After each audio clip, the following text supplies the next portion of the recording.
Hello, and welcome to Coca-Cola of Northern New England's Recycling Education Program. Take a minute and think about all of these products.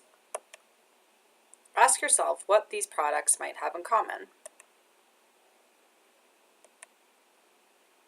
Believe it or not, all these products are made from recycled PET plastic. So if you want a North Face jacket, a Patagonia sweatshirt, or a Vermont teddy bear, then you better be recycling all of this plastic, because that's what that's made from. Let's learn how it happens. Ultra Pet is a company in New York that recycles and processes PET plastic. The end product is a plastic resin that can be sold to other companies to make into new products.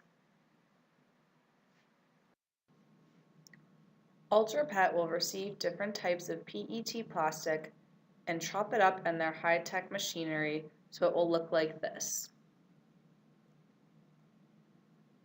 Next, that plastic will get processed and cleaned, and it will look like this. This is the product that they will sell to other companies who can process it further into new items. Companies buy a plastic resin from a company such as Ultra Pet. That plastic resin could be melted down and stretched out until it is very, very thin, like this black material. Next, it gets crimped, so it becomes very fuzzy like this gray material. It feels just like petting a sheep. Just like wool, that fuzzy gray material can be woven into a thread and used to make different textiles, like clothing and fabric. Foss Manufacturing, located in Hampton, New Hampshire, uses this process to make their fabric. They produce 1 million square yards of fabric weekly from recycled plastic material. Unfortunately, they have to buy 70% of their material overseas because there is not enough available in this country. It's not available in this country because people aren't recycling enough. That's why it's so important to recycle all types of containers to keep companies like this in business.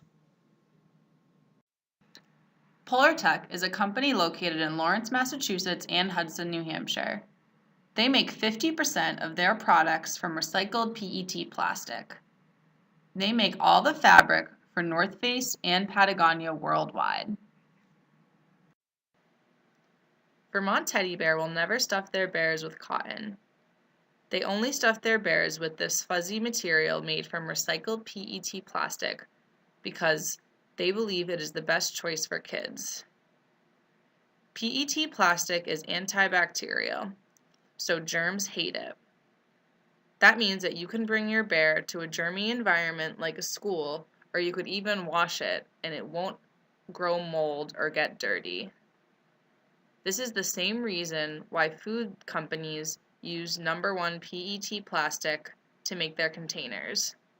Your food will stay fresher longer in a PET plastic container. An important thing to remember when you recycle your PET plastic containers is to keep the caps on. You just learned how plastic is shredded up before it was recycled.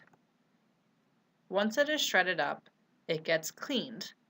The caps are made from a different type of plastic than the bottle, so during that cleaning process, the caps will float on top of the bottles. There, they can get scraped off and collected to be made into new caps. If you don't keep the caps on the bottle, they will get lost in the trash. This is a picture of waste from Ultra Pet that could not be processed and recycled.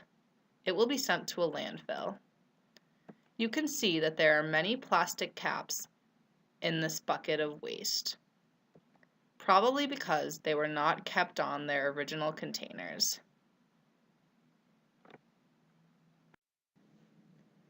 Does anyone have a guess what these are?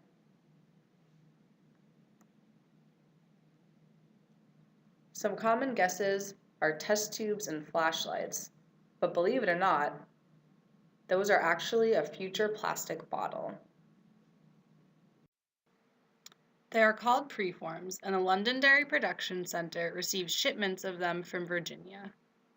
It is much easier to ship one truck of 10,000 Preforms than 10 trucks of 10,000 plastic bottles, for example. Using Preforms increases efficiency by decreasing the pollution caused by burning diesel fuel that would normally be required to ship all those plastic bottles. They become bottles back at the Londonderry Production Center using the blow molder. The blow molder is capable of converting 960 Preforms every minute into 20-ounce plastic bottles. These animations show how the process happens. Hopefully now you're starting to see why recycling plastic is so important. But an important thing to remember is not to stop at plastic bottles. Here are a few examples of other types of PET plastic. These items are made of the exact same plastic as plastic bottles, yet they don't get recycled nearly as often as plastic bottles do. Some people think that because they have food in them and they're dirty, you can't recycle them, but that's not true.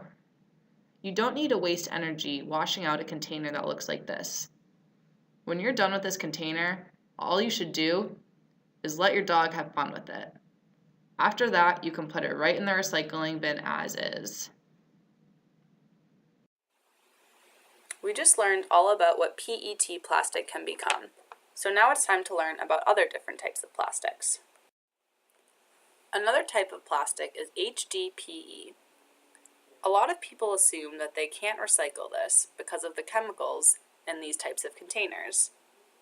But if you think about it, you wash these chemicals down your drain, so why wouldn't you be able to recycle them? HDPE plastic can be chopped up and processed in a similar way to PET plastic. Once it is processed, it can be turned into this black construction material. We like to call it Big People's Legos. These Big People's Legos are made up entirely of laundry soap jugs and shampoo bottles. A company in New Jersey called Axion International took the Big People's Legos and made an entire bridge in York, Maine. This bridge is strong enough to hold a 60-ton tank, but believe it or not, that's a feather compared to the trains that can go over this bridge every day. These bridges are strong and durable and have a zero maintenance budget. Another type of plastic is polypropylene. It is used for yogurt because PET plastic would kill the probiotics in yogurt. Just like HDPE or PET plastic, you don't need to rinse out this container before you recycle it. Plastic bags have become very controversial over the years. Many people are against them because they are worried that they will float into oceans or other environments where animals could mistake them as food. Most traditional recycling programs can't collect them because they would get stuck in the recycling machinery. However, there is an important use for them. Trex Decking is a company that collects plastic bag and other plastic bag-like material and transforms it into decks. All shrink wrap that is used at CCNNE is collected, baled, and sent to Trex Decking. Plastic bags are really not that bad. You just need to understand how to recycle them. Even though you can't place them in your recycling bin, you can still bring them back to the grocery store. Most grocery stores have drop-off locations like this, where you can bring back all your plastic bag and other type of plastic bag material. This could include sandwich bags, cling wrap, plastic wrappings, Ziploc bags, cereal bags, bread bags, and bubble wraps. None of that type of lightweight plastic has to go in the trash. You can bring it right back to the grocery store. One of the greatest things about all the companies that CCNNE works with is that they're all local. Our bottling production center is located in Londonderry, New Hampshire. Just 40 miles away in Hampton, New Hampshire is Foss Manufacturing. Polartec is located in Hudson, New Hampshire and Lawrence, Massachusetts. Both of those companies use our recycled plastic to make their fabric. Casella is located in Scarborough, Maine. Vermont Teddy Bear uses our plastic to stuff their bears. Ultra Pet is located in Albany, New York. Trex Decking is located in Pennsylvania and Virginia and uses our shrink wrap to make their decks. Rand Whitney collects our cardboard and is located in Connecticut. All of these companies provide thousands of local manufacturing jobs. So in a way, when you recycle, you're helping the economy and helping these companies stay in business. You have already learned how to recycle PET, HDPE, polypropylene, and plastic bags. So what else should you be putting in your recycling bin? Mixed paper is an important material to recycle, and it is typically 44% of the weight of an average recycling bin. Steel is another type of material that should be recycled. It is important to recycle aluminum because it can be reprocessed into other aluminum cans. Mining for aluminum is a much more energy-intensive process than recycling aluminum into new cans. Glass is one of the only commodities that CCNNE has to pay to get rid of. One issue with glass is that it is so much heavier than plastic, so shipping it requires more trucks and more diesel fuel to be burned. Another issue with glass is how easily it breaks when it's put in your recycling bin. When it gets broken in your recycling bin, it could contaminate a bale of aluminum or cardboard that was separated to be recycled. If glass gets in a bale of just aluminum or just cardboard to be recycled, sometimes that bale needs to be thrown away because it is contaminated.